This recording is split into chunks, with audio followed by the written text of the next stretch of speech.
In September 2024, while being held at the San Juan County Detention Center, Sierra suffered a severe medical emergency. The detention center could not provide the level of care required to sustain her life, and she was transferred to the regional medical center with limited brain function, where she died shortly afterwards. In July 2024, both Chafin brothers entered plea agreements. Eli pleaded guilty to voluntary manslaughter, while Tyler pleaded no contest to second-degree murder and felon in possession of a firearm. Eli was sentenced to 6 years in prison, followed by 2 years of parole, while his older brother Tyler received 15 years in prison, also followed by 2 years of parole.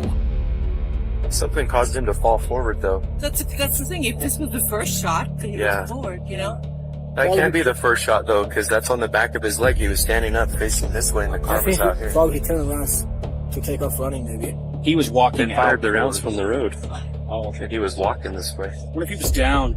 Somebody walked over, got to the edge, and popped him in the head. As officers study the wounds, something troubling starts to stand out. This doesn't look like a chaotic shooting, but it's more in line with a calculated execution. The shot pattern is brutal, hinting at a violent, twisted killer on the loose. The victim appears to be in his early 40s with at least 4 gunshot wounds, and with no gun in sight, it's likely he was unarmed. At this point, the officers still don't know his identity or what would drive someone to kill him so brutally. But that's when they notice something crucial, a trail of fresh footprints leading straight to a nearby house. With guns drawn, officers move in cautiously.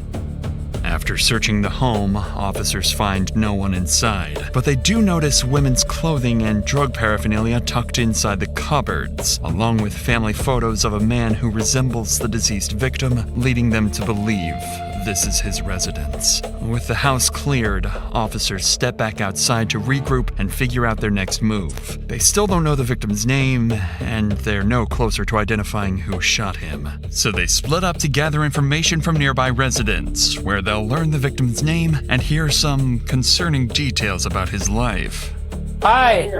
Hey, by chance, did you hear anything? Yes, 3 shots. Who lives in this last trailer over here? Williams. Johnson. William Johnson. William Johnson? Yeah, he's 6 months behind on his rent. Earlier, did you hear anything over here? Yes, sir, I heard 3 shots. How many people come and go from that house that you're aware of? Quite a few. Do they ever have any issues over there? Oh, fighting. Who? Who fights? Sierra and William. After speaking with several more neighbors, officers finally confirm the victim's identity. 37-year-old William Johnson, a father of 2 daughters, known around the area as Bubba. They also learn about a 23-year-old girl named Sierra who'd been living with William and often was seen arguing with him. But no one seems to know her last name, something police now need to track down. Coincidentally, one of the officers canvassing the area encounters a driver parked along the roadside who claims to be Sierra's friend and knows exactly how to find her. How's it going? Good. Did you know her because you worked with her? I know her because I worked with her. She was also a friend of my daughter's. Are him and Sierra still together? For some dumb reason, after I told her, do not get back with him, it's not going to work out for you. She got back. You know if Will had bad blood with anybody? I'm sure he had bad blood a lot. Just the whole missing. How do you know he was dealing I seen him. I witnessed it. to steal to sell to who? Sierra.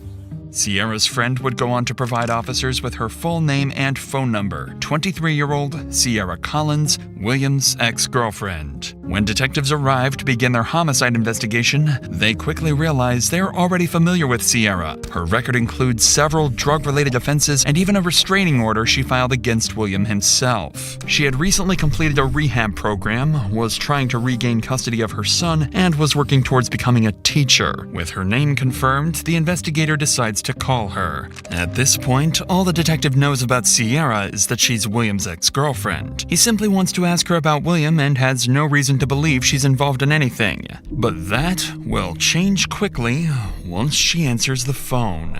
But before we get to that, you know those times where you're not feeling right or have some weird symptoms you're not really sure what they are? The hardest part for me isn't usually deciding to see a doctor, it's finding one that actually feels right for me. That's where ZocDoc, today's video sponsor, comes in. ZocDoc is a free website where you can search and compare high-quality in-network doctors, and ZocDoc isn't just for one type of care. They have more than 100,000 providers across nearly every specialty, from primary care to dental health, eye care to urgent care to mental health, and more. It's the one-stop shop for all your healthcare needs, plus it's completely free to use. When you found the doctor you need, you can see their actual appointment openings. Plus, ZocDoc helps you get appointments fast, typically within just 24 to 72 hours of booking, and you can even score same-day appointments. No need to call doctor's offices and wait on hold either. So if there's something you've been ignoring, make it easier on yourself. Go to ZocDoc.com/DrInsanity. That's ZocDoc.com/DrInsanity, or click the link in the description to find and instantly book a top-rated in-network doctor today.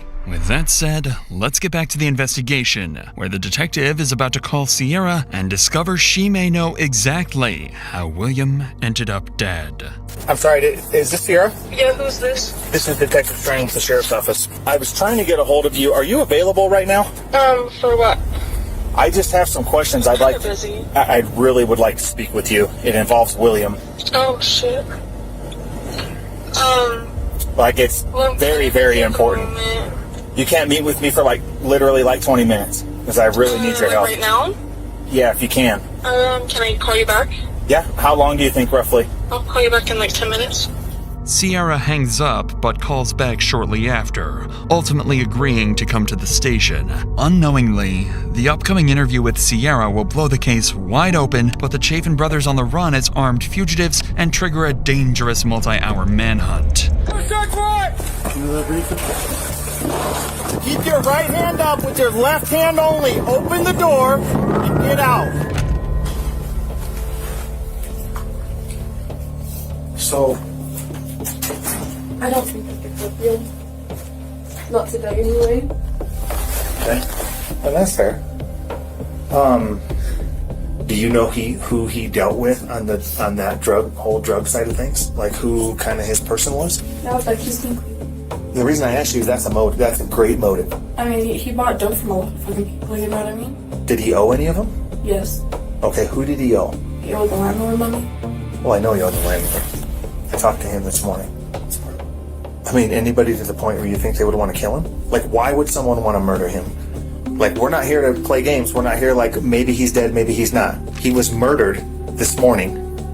And I'm calling you so that you can help me. Okay? I'm not here to get you in trouble. Obviously, he's not in trouble. He can't be in trouble. Because regardless of whether you agree with what he was doing or not, or trying to help him or whatever, why'd you guys break up? He was anger under control. Was he abusive to you? Yeah, but when it was good, it was good. Sierra starts crying almost immediately, but the detective can quickly tell it isn't genuine grief, more like someone afraid of getting into trouble. Seeing this, he shifts the conversation to William's phone. Officers had found it at the crime scene earlier, believing it might contain crucial evidence. The detective brings it up to see whether Sierra is willing to help unlock it, something she would do without hesitation if she truly cared about William. What's the passcode for William's phone? Don't tell me you don't know, because I know that you do. I know that you know. And I know that you know, and listen, I'm going to tell you something right now. The chain of events that took place, if I can access that phone, that will help me huge. Honestly, he didn't even have one. No, he does. There's a code on it. What is it? I haven't been on his phone in a long time. You're not in trouble. You're here to help I'm me. in trouble. You are here to help me. That's why I called you. Yeah, I know, but then I'm gonna get in trouble. Like, How? For what? I don't know. Probably the shit on his phone. Why would you be in trouble for what I see on his phone? I probably said mean things and he said mean things. I brought you here because I know that in your relationship, I know you love him. 1128. Like, how do you know that? Because that's the day that we met. Sierra's reaction here is concerning, to say the least. Outright refusing to help unlock the phone because she's worried it might contain something incriminating is a major red flag for the detective, and her lack of cooperation is doing nothing to help her case. But things don't stop there. As the interview continues, Sierra soon reveals the real reason she won't talk. I Here's the just feel thing. like I'm gonna get in trouble if I say something wrong and I don't. Like for what? Well, I mean, I guess what do you think? I mean, did you shoot him? So what do you? I mean, what do you think? I can't go to jail. I'm trying to study to be a teacher, you know. Like I just. What do you? You're not. Drama.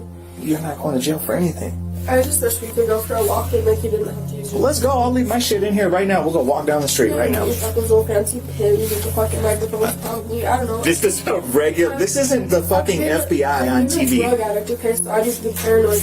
Like, This camera right here. This is the only camera. My phones are right. I will leave all my shit right here. We go for a walk right here. Even though Sierra admits she knows who killed William, she refuses to say it inside the interrogation room, so the two agree to go for a walk, and the detective leaves his body camera behind as he escorts her outside, hoping she'll finally talk. Outside, Sierra explains that her friend Tyler Chafin, whom she met in rehab, and his brother Eli were the killers, and insists she had no part in the murder, claiming the brothers were unstable and the younger one simply wanted to murder someone. This, however, is only Sierra's version of events, a version that conveniently leaves out the week-long plan she set in motion to get William killed while letting someone else take the blame. For now, the detectives take her statements at face value, though he does confiscate her phone to search for any incriminating evidence. Following this, investigators begin digging into the Chafin brothers and discover that the older brother, Tyler, is a convicted felon with a prior arrest for assaulting a peace officer. To make matters worse, they find several firearm purchases, including rifles and pistols, registered to the Chafin household. With this information in mind, the brothers are officially considered armed and extremely dangerous, prompting SWAT to join the multi-county manhunt. At the same time across town, the brothers are already packing their guns and getting ready to flee, convinced that Sierra has already betrayed them. SWAT teams move toward the Chafin's residence, planning to ambush the brothers at their parents' home. The goal is clear: apprehend the suspects with no casualties. However, nothing about what happens next will go according to plan. Nice and easy. The vehicle just left, so we're just gonna be cutting along. Armed and ready, SWAT races to the address. They set up surveillance on the roads surrounding the residence, waiting for the suspects to either arrive or make a run for it. Once officers arrive, they immediately surround the home and begin attempts to draw the brothers out. Ready? Got it. Got it.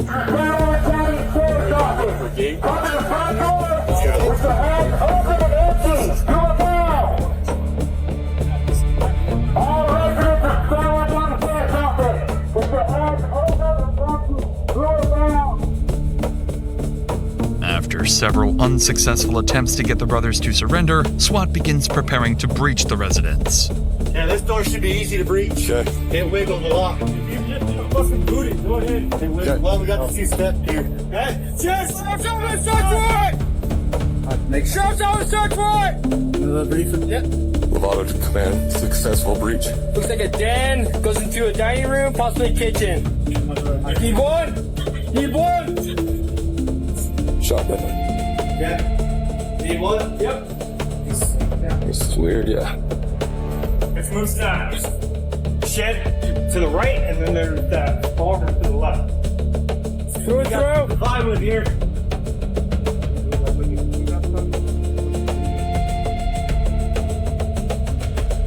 Yeah, you're good to right here.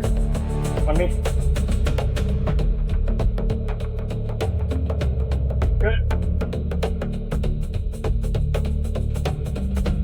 After searching the entire home, no Chafin brother is found, but whoever lives here has left half a dozen guns behind, meaning they could return at any moment.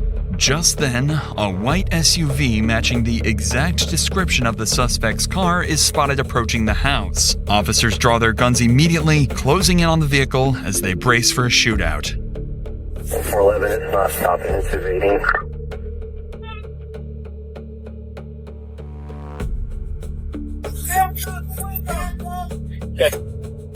Keep your right hand up with your left hand only. Open the door and get out. Put your hands up. Turn around and face away from me. On your knees. Hands on top of your head. Hands on top of your head. Keep coming back. Keep coming back. Hands On your face. On your face. On your face. On your face. All clear? We've got 2 in custody, 6633. Officers successfully arrest the brothers and find an AR-15 rifle in their car, a reminder of just how deadly this confrontation could have been. They are then placed together in the same police vehicle to be taken to the station. This is a deliberate move. The car is equipped with a microphone that might capture the suspects coordinating a cover-up. The smartest move for the brothers would be to stay silent, but the police aren't dealing with the brightest. What they're about to say will give investigators all the ammunition they need for the upcoming interrogations, and a chilling glimpse into the twisted minds of these killers. Stop, Eli. Okay, so I gotta reach down here. Yes, sir. Don't kick me, please. Did you say hi to Mom? Huh? Did you see Mom? Yeah. Coming with me. Alrighty, guys, hang tight, alright? Yes, sir. When you get to the jail, don't tell them that you want to commit suicide or anything like that, alright? Okay. Me and you are gonna go to the same cell block. Okay. We'll be together. I'll show you how to do jail shit. I don't have my gun anyways. Just be cool, okay? Pretty dead. Yeah, pretty good. What's he doing too? This guy hid a pistol in his crotch or something stupid like that. So whenever they had gotten to the places to take him out, Yeah. he had pulled that shit out of it.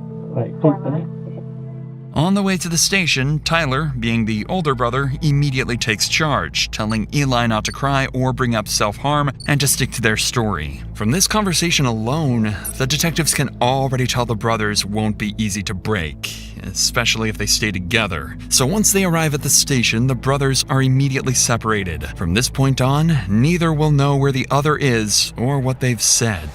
The detective assigned to interview the brothers is Detective Decker, who served with distinction and was recently promoted to sergeant. Decker's goal is to provoke one of the brothers into slipping up and contradicting the other, a strategy aimed at uncovering what really happened. Eli, the teenage brother who allegedly pulled the trigger, is the first to be interviewed. But once they sit down, Eli instantly starts bargaining and asks for something the detective could have never seen coming.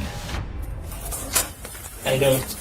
Good. How's it going, man? Not too bad. How old are you? I'm 19. 19. I would like to have my parents in for the questioning, because anytime I've been told if they're going to do any questioning for you, is to have them in during the questioning. But at this point you're 19. The parent part generally applies to juveniles. Yeah, but I still like it. Detective Decker is baffled. Eli is 19, legally an adult, yet he still insists on having his mother present. Decker already senses how messy this could get. Any parent with even basic instincts would tell their kid to ask for a lawyer immediately. But with no other choice, he escorts Eli back to his cell, still weighing the pros and cons of calling the mother. In the meantime, the detective moves on to interview Tyler, who will prove to have a very different strategy, one the detective won't catch on to right away.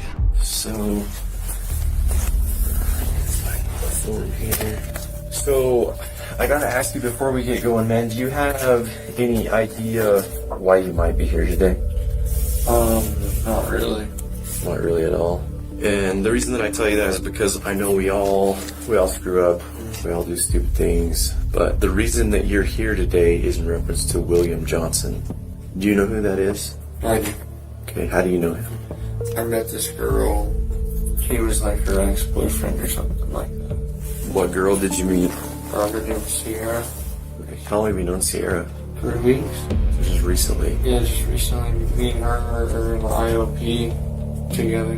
What is that? Intense outpatient treatment. For? Alcohol and drug use. Are you using today? Yes. No? Sober? Yes. You know of William because of her? Because of her, she talked about him here and there. Have you ever met William? I have. Never? Never.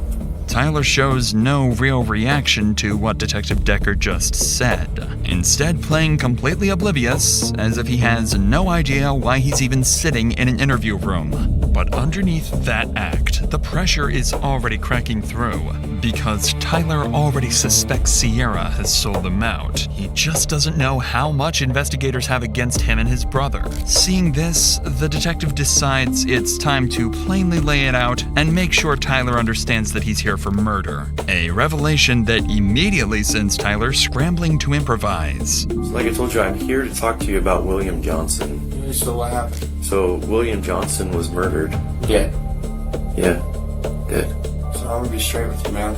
I'm afraid to beat around the bush. she was hanging out with us and we went to the storage place over there kind of by where he lives. We went to the storage place and she said, hey, let's go over here real fast. I want to check out my car. So we went over, drove in next to this house, and this dude came out and started approaching the vehicle. I then grabbed a .22 pistol and pointed at him and told him to stop. He got up in my face. I hit him with the pistol. As soon as I hit him with the pistol, he had something in his hand. I don't know what it was, but he got me in the head. We went to the ground. As soon as I went to the ground, he went for my pistol. And as soon as he went for my pistol, my brother shot him.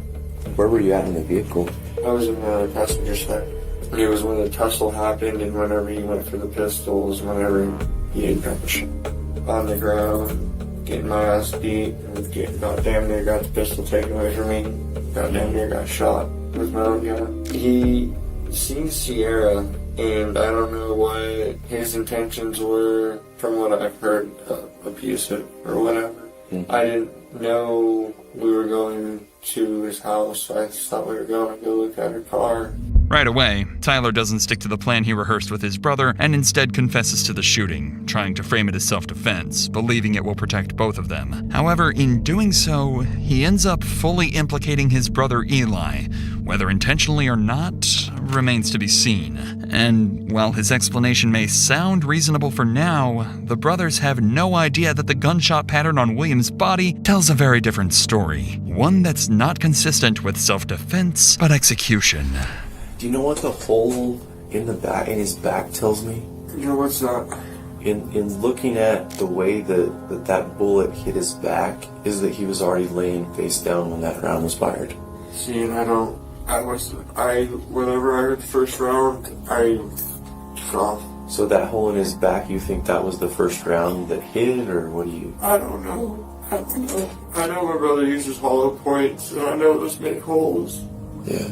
What was he saying? He wasn't saying anything, he was just screaming. This is making noises. The guy really loves me. He didn't want me to get hurt. Even though Tyler doubles down on the self-defense claim and seems regretful, the evidence gathered so far points to a far more cold, deliberate violence rather than two frightened kids defending themselves. Detective Decker knows this, and Tyler's tearful explanations aren't convincing him otherwise. But instead of being confrontational, Decker decides to simply let Tyler keep talking, allowing him to dig the hole deeper for himself and his brother. It's fucking scary, man. To see it. Just to fucking see it, I would have never imagined. What do you think should happen to you? I didn't want any of that to happen. I never had intentions to shoot him. I never tried to cock the pistol back and shoot him with the pistol. And I don't want to feel like I'm telling on my brother. But I don't know how he fucking did it. He's always had an interest in guns and shit. And we always worried about him. And I think today was his day for him to use his gun. I didn't want that to happen. I didn't want that to happen at all. How did Eli seem after the whole ordeal? He seems really fucked up. He kept crying. He kept telling me that he thought it was me. He said he didn't want anyone to hurt me. He said he kept saying about me. Tyler is a complete mess now, no longer acting, but genuinely horrified by his brother's actions this morning. After exhausting everything Tyler can say about the murder, the detective shifts the conversation to the third person that was present during the shooting, Sierra Collins. Earlier, Sierra placed all the blame on the brothers, insisting she had nothing to do with the murder. But that narrative is about to change. What was her take on seeing her, boyfriend or ex-boyfriend She shot dead? Had zero to none emotion. It was shocking. So no emotion at all? Not laughing, not crying? She did. I know that that was her plan. And I don't know if because he was outside whenever we pulled up. Because she had asked Eli if he'd shoot him before all this happened. Jokingly, like, that's a nice gun, would you shoot my ex-boyfriend? It was all a joke until today. I have a little bit of history with her and different cases, and she can be a pretty persuasive girl. I mean, if she straight up asked you to go over there to shoot William, then you need to be straight with me if that's what she said. She told us about how he whipped her and did all these bad things to her. I just feel like I was tricked. By who? Sierra. And she fucking tricked us. Tyler outright accuses Sierra of tricking him and his brother into murdering William. There's a chance he's saying this to protect himself and Eli, but the detective knows Sierra is more than capable of manipulation. If Eli's story aligns with Tyler's, they may be able to implicate her and lessen their own sentences. Now it's the brother's word against Sierra's. And soon, their mother Tiffany will enter the mix, stepping into what will become the worst day of her life. For now, though, the detective wraps up his interview with Tyler, but instead of calling the brother's mother right away, he reaches out to someone he's already spoken with, Sierra. What she doesn't know is that the investigators have already spent hours reviewing messages on her phone, and they've uncovered far more involvement than she ever admitted. When Sierra arrives, she seems to sense it and immediately asks Detective Decker to turn off his body cam, apparently forgetting about the camera in the interview room. What neither of them realizes is that this will become the last known recording of Sierra alive. But you know what happened? You don't remember what fucking happened? I know you know what happened. But why do you think that happened? Don't worry, I've been blaming myself all fucking night. You don't have to do it too.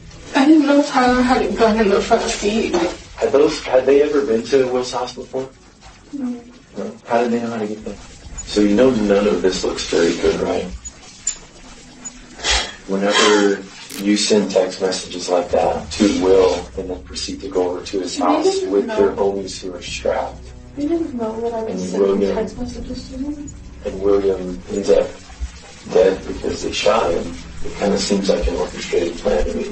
Was it? Well, that was the second. I mean, these guys didn't know Will before they met you. Any info they got about Will came directly from you. I didn't want Will dead. So Sierra, here's what I think. I think that day that you had orchestrated the plan to go over there, but you went over there for a purpose. Those boys had no idea where that place was. I didn't go over there wanting Will to die. All the evidence that I have says that there was something planned to go down there to do something. Look, I'm a piece of shit, okay? I didn't want him to die. Why didn't you help him? Fucking boy wanted to kill somebody and he fucking did. Why didn't you help him? I said to him, I said, you guys just fucking killed any of his kids. Sierra continues to insist that Eli simply wanted to kill someone and that she had nothing to do with it. But at this point, none of what she says matters. Her phone is filled with incriminating messages she can't explain away. And now, not only is Sierra not getting her phone back, she's about to learn she's not walking out of this interview room either. Her life, as she knows it, is over. So Eli killed your best friend, gunned him down, and shot him dead in front of you, but you don't know what you think should happen to Eli. I just feel like he was a fucking kid. Do you feel like you're to blame for any of it? I feel like it's all my fault if that's what you're asking. Right now, I'm in the process of applying for a warrant for your arrest for Will's murder.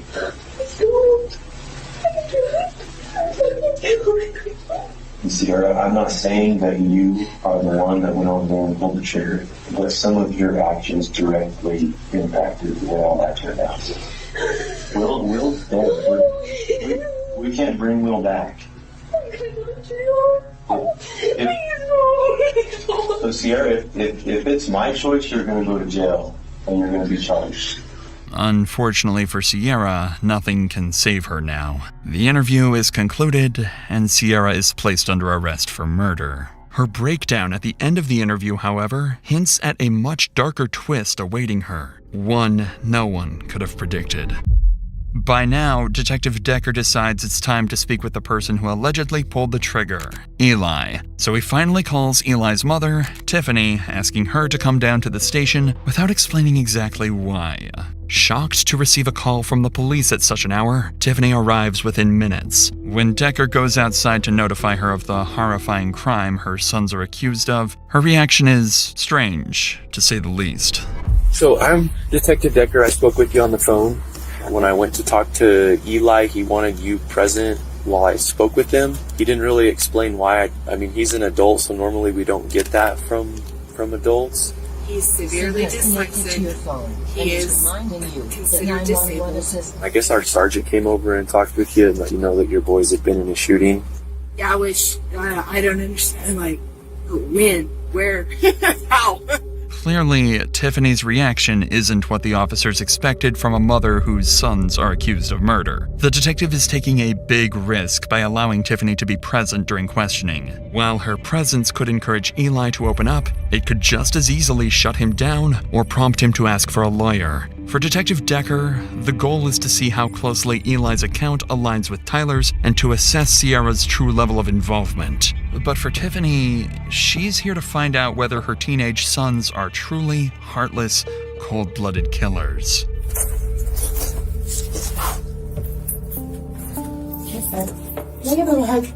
Absolutely. So you feel comfortable talking to me now? Cool. So just to be straight with you, the reason that we're here today is in reference to William Johnson. Do you know that name? I have no clue who that is. No idea. No, sir.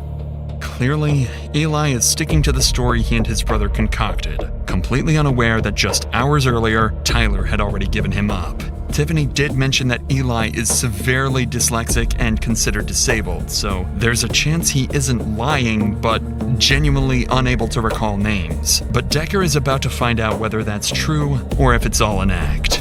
So, and you graduated high school? Yes, sir. Was that easy? Yeah, it was pretty difficult, especially with how COVID was, and then the computer. I was better learning in class than over a laptop. You said you didn't know that. I have no clue who that is. Have you ever heard the name before? I heard Will. Okay, so have you heard of Will Johnson? No. No? No, sir. Just Will. Just Will. And who have you heard that name from? Probably, I don't know how to exactly say her name. It's like Sia. I just barely, recently met her through my brother, and they've been just, hanging out and stuff. That's just all I know them. What about the name Sierra? Does that ring a bell? Just the fact that I know her with my brother. What did y'all do today? Oh, we just, hang out and watch TV and play video games and stuff. Didn't really do too much. I was actually there today, if I might add. Yes, ma'am. I was there today, and I can even tell you the times that I was there, and they were also there. What time did you leave? So Serena, I don't know how to say her name exactly. She had gotten a call, and she told us that it was a detective or something. And we were like, okay. Sierra ever talk about her car? She had mentioned it being possibly strapped down or taken apart and then scrapped or something. Mm-hmm. But besides that, I don't know. Where did she say where her car was? No, I have no clue where it is.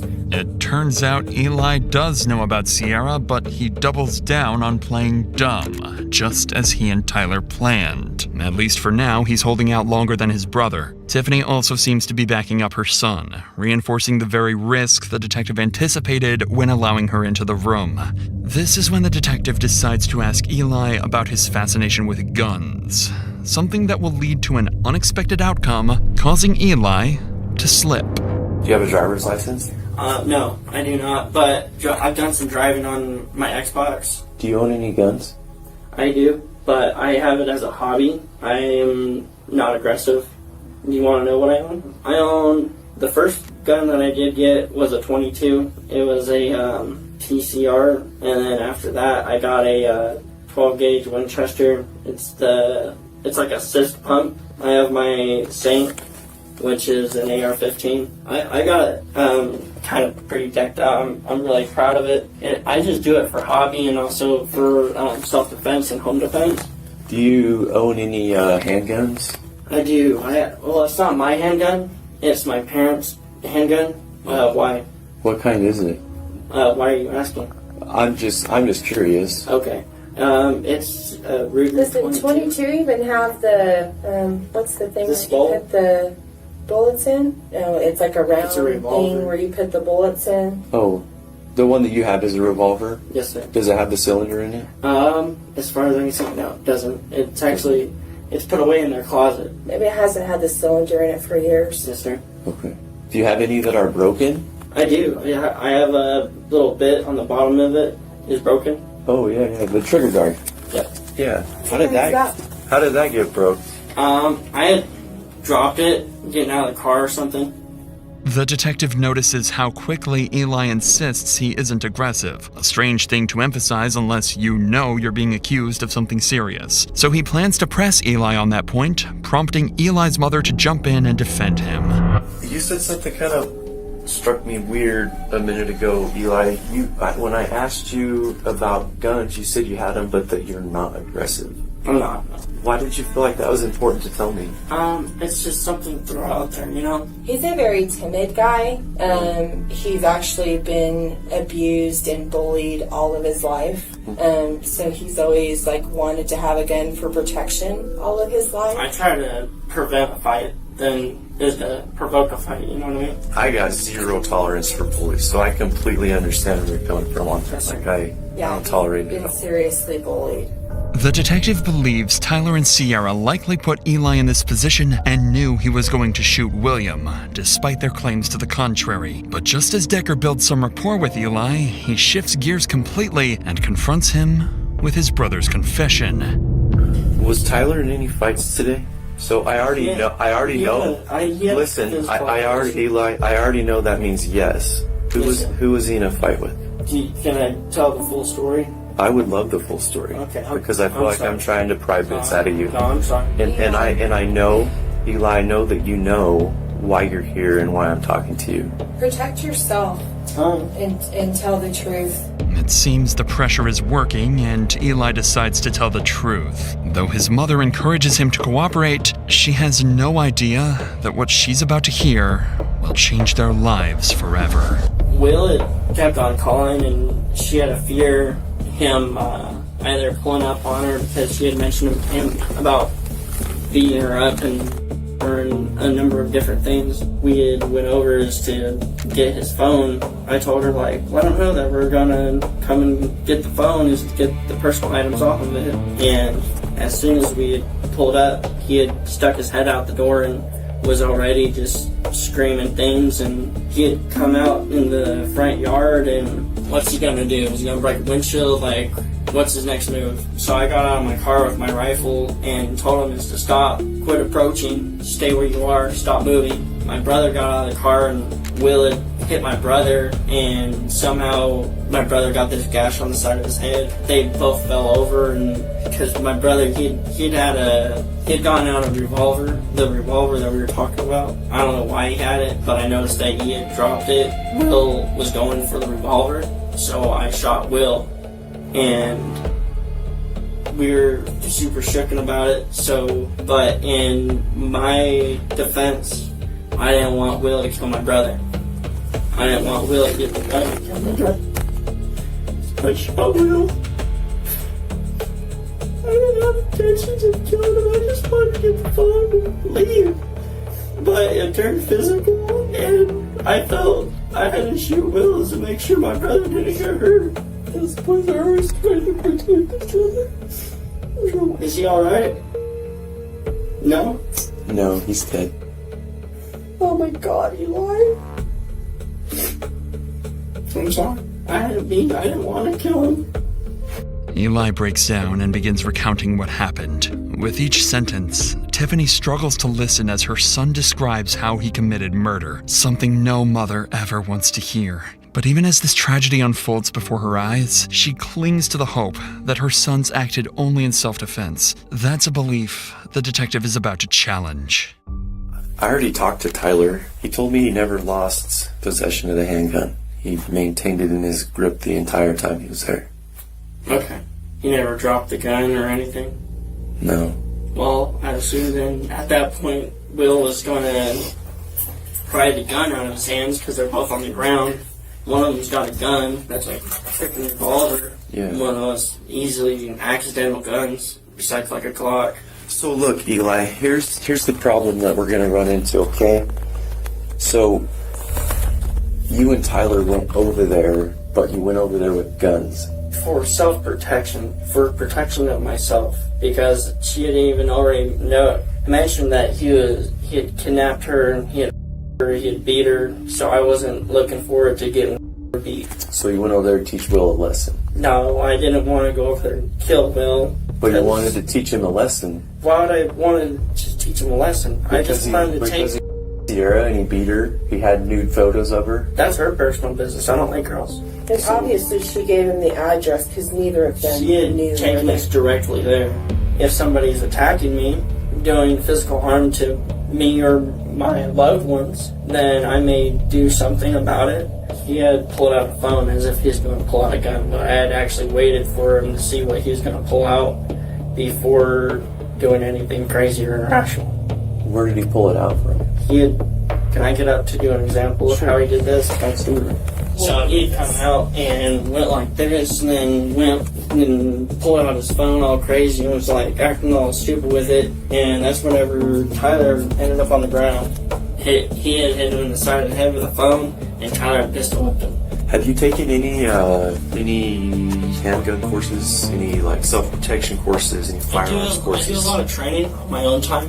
Okay. What does that look like? I'll watch YouTube videos on my and just learn from the YouTube. There's a number of different gun TikTokers that I've learned from out there. Eli only digs himself deeper when he admits he learned gun handling from YouTube and TikTok. And this is exactly where the risk of allowing his mother into the room starts to show. Given what you said, do you really think you should keep talking, or do you want to wait and get an attorney? I'll do what you want. No, I'm just telling you. Given what you said, I don't know that you should keep talking without giving the advice of an attorney. So Eli, at this point, the only thing that I'm after at this point is I'm trying to figure out of like when you can and when you cannot shoot somebody. I've watched a lot of body cam videos on YouTube, police officers and stuff. Some of them, You should stop. alright, I'm gonna stop. What do you mean you're gonna stop? I think given the situation, he should probably have an attorney present. And that's completely up to him. I'm with whatever she wants. So what do you want? Is to have an attorney. Cool. We're done. I love you, son. I love you too, Mom. I can't believe you let that girl take you there. With an attorney requested and the interview shut down, Tiffany hugs her son once more, likely realizing this may be the last time she gets to do so. Having now interviewed both brothers, the detective has made up his mind about them. He steps outside and tells Tiffany what he really thinks about Eli. I guarantee you she's the one for your time. When I talk to Tyler is a mess. Eli he's got a different attitude. It's almost like he doesn't care. I've watched these two protect each other. Tyler used to watch Eli get bullied and watch him get beaten with a school computer. Can I ask you another thing? Is Tyler here? Yes. Can I see him? Give me just a minute. I just want to give him a hug and tell him goodbye. I'm here to tell you. Well, when I did it this time, I came in here to give you a hug. And tell you to get a cup with your finger. Be with your brother. I love you very much. No matter where you are, no matter what, I will always love you. That's okay. I love you, Mom. I love you. Bye. After giving her sons one final goodbye, Tiffany leaves the police station still believing they were nothing more than pawns in a sadistic scheme, insisting Sierra alone should be held responsible. The next morning, a judge approves the murder charges against Sierra, while the brothers' charges remain pending. At the same time, Tyler asks to speak with the detective again, wanting to know what charges he and his brother might face. For Tyler, this is his last chance to shift the narrative in both his and Eli's favor, and influence how police view their roles in the killing. But for Detective Decker, it's an opportunity to strengthen the case against all three suspects. However, when he sits down with Tyler for one last time, he begins to wonder whether Tiffany might have been right. That maybe her sons aren't the monsters everyone assumed. You alright? What did you want to talk about today, Tyler? I just wanted to tell you that we were set up, that we didn't know where we were going, that we were just gonna go see your car, and that's as far as my understanding was. What do you mean you were set up? I feel like I was set up. I feel like I was dragged to that house. I feel like I was used from the begin with. She had told me she wanted him dead, and I said, "Oh, I'm not the guy for you." I never offered. I never said, hey, I'm gonna kill this fucking guy for you. I don't know what the fuck's going on, man. So Tyler, I don't. So I'll tell you right now. Murder. I tell you right now, I don't disagree that you may have been set up.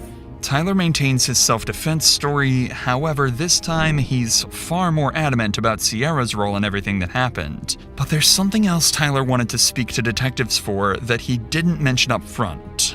Earlier, Tyler was allowed a brief moment with his brother Eli, giving the two just enough time to compare what they'd told police. Now, Tyler has figured out the one major inconsistency between their stories, something he believes will help their case.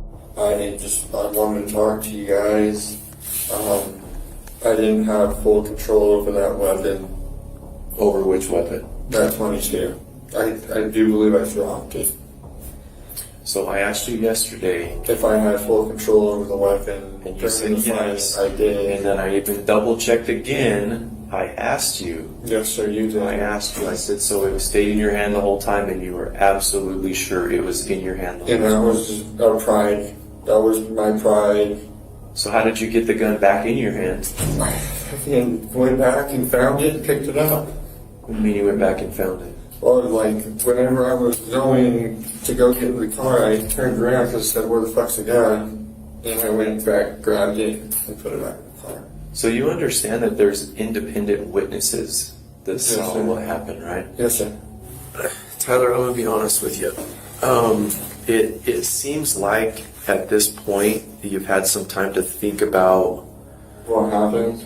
Not only what happened, but maybe some things you could tell us to try to preserve yourself. This was Tyler's last desperate attempt to pull himself and his brother out of trouble. Detective Decker quickly realizes what Tyler really wants from this interview: to protect Eli and salvage whatever future they have left. So he decides to give Tyler the hard truth he's been avoiding. What you're having a really hard time with right now is that brother bond. I've got two brothers. I've got an older one and I've got a younger one. I'm in the middle, okay? And that's what's really troubling you right now, is it's your brother. And your brother murdered somebody. And you helped do that. And I think that is your biggest problem. Your biggest fear right now is that you've made things pretty rough for your brother. I know what brother love is, man. I've got him. There's a lot of things that I would do for my brothers in a snap of a finger, man. You do got a long road ahead of you though, so. You can hear the empathy in Detective Decker's voice. He knows Sierra manipulated the brothers, but that doesn't change the fact that the Chaffins went to William's house on their own accord. Following this, Detective Decker wraps up the interview with Tyler and proceeds with murder charges against all three. As the case moves forward, Tiffany never stops supporting her sons. She stays in contact with both boys, hoping the truth will help them find a way out of this. Jail calls capture a brief glimpse into a mother caught between the children she's raised and the reality of what they've done. Yeah, I've been trying to video Eli for the last 30 minutes, but nobody will get me the tablet. No, for real.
This is Tiffany, mother of Tyler and Eli Chafin. Just hours earlier, her 2 sons brutally killed a man and left his body by the side of the road. I felt I had to shoot Wills to make sure my brother didn't get hurt. Those boys are always trying to protect each other. As Tiffany listens in horror, the brothers insist they were only protecting each other. But the truth is far darker. Never turned out to be. My boy wanted to kill somebody, and then Over the next 24 hours, Tiffany will face the worst day of her life as she slowly pieces together the horrifying truth that she's raised 2 terrifying killers. And your brother murdered somebody. I love you very much. Some people have a fucked up way of looking at things. but a killer is a killer is a killer, right?